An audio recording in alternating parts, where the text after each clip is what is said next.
Olá, seja muito bem-vindo ao seu canal de teologia, Teologia para mim.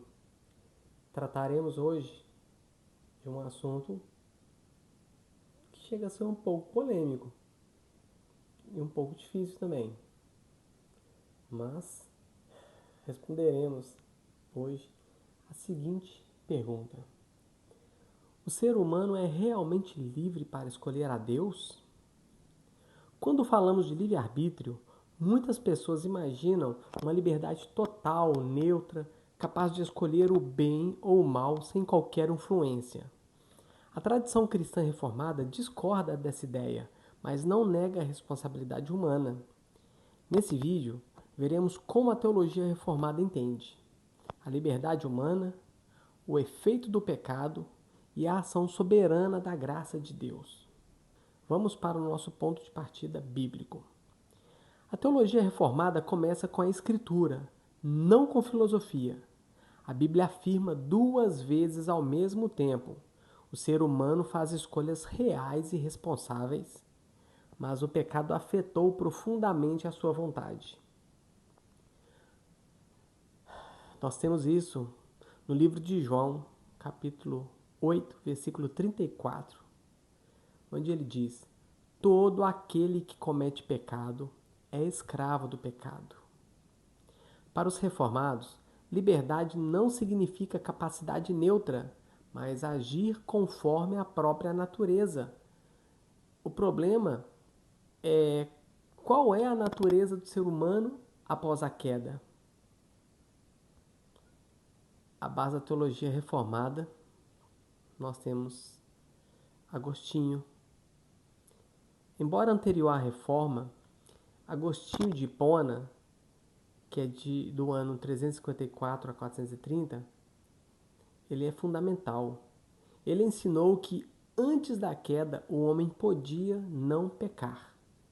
E após a queda, o homem não é capaz de não pecar sem a graça.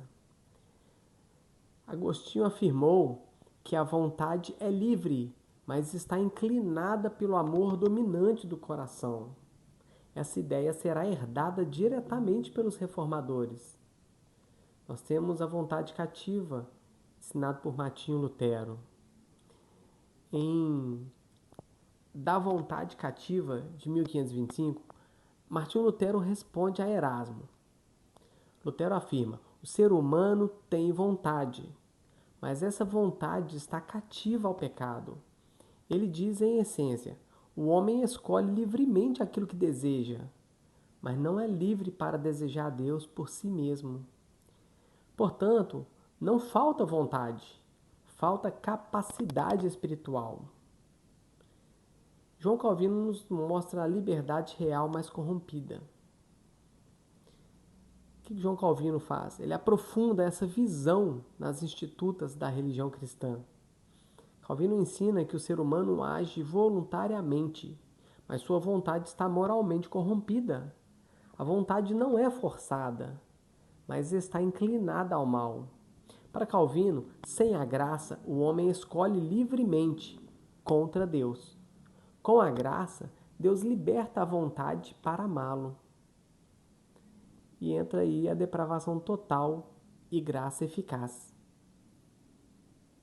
Sim, aqui entra um dos pontos mais conhecidos do calvinismo: depravação total. Isso não significa que o homem é tão mau quanto poderia ser, mas que todas as áreas do ser, mente, emoções, vontade, foram afetadas pelo pecado. Por isso, o ser humano não pode iniciar sua salvação. A graça vem de Deus, vem primeiro. E não sou eu que digo isso. Nós temos um livro de João, capítulo 6, versículo 44, onde Jesus disse: ninguém pode vir a mim se o Pai não o trouxer. Ninguém pode vir a mim se o Pai não o trouxer. A graça não viola a vontade, ela transforma. Jonathan Edwards, sobre a liberdade verdadeira,